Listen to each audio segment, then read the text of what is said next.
चला इथे लक्ष द्या. आम्ही तुम्हाला सांगितलं होतं ना सगळ्यांनी पेन्सिल आणि आपल्याकडे पट्टी घेऊन घ्यायची. आणि आपल्याला आज काही आकृत्या काढायच्या. काही पद्धती नाही आणले का सगळ्यांनी? हो. हां चला मग. तुम्हाला माहिती का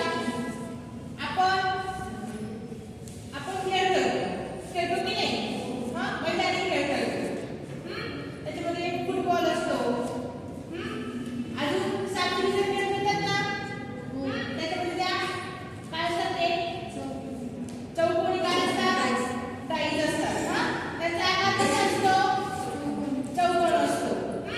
तर आता आज आपण चौकोन आणि त्यांचे काही प्रकार बघायचे.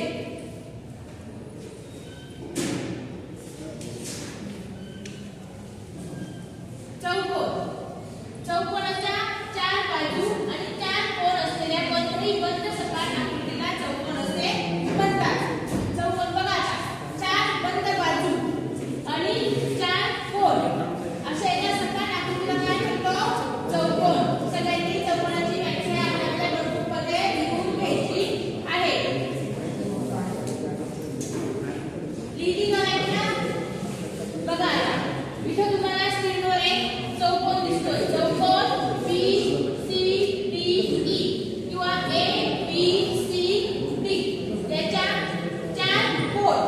कोन A, cone B, cone C आणि कोन D.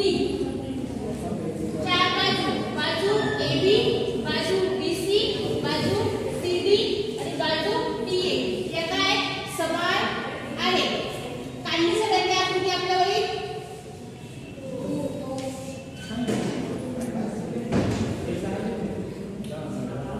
बघा चौकोनाचे काही गुणधर्म असतात. चार बाजू, चार शिरोबिंदू आणि चार कोन असतात. चौकोनाला चार बाजू असतात. मी तुम्हाला आत्ताच सांगितलं. हे पहा चार बाजू AB, बाजू BC, बाजू CD आणि बाजू DA. या काय झाल्या? चार बाजू. कोन A, cone B, cone C आणि कोन D. हे काय झाले? चार कोन. सर्व कोणांची बेरीज नेहमी काय असते? 360 असते. एका कोणाची किती असते? 90. असे किती झाले? चार कोन. किती झाली? चारही कोणांची बेरीज किती असते? 360 असते. समजलं तुमच्या सगळ्यांना? लिहिलं वहीत?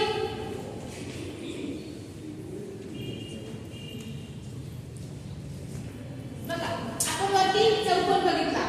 त्याचे काही प्रकार आहेत. पहिला प्रकार आहे समांतर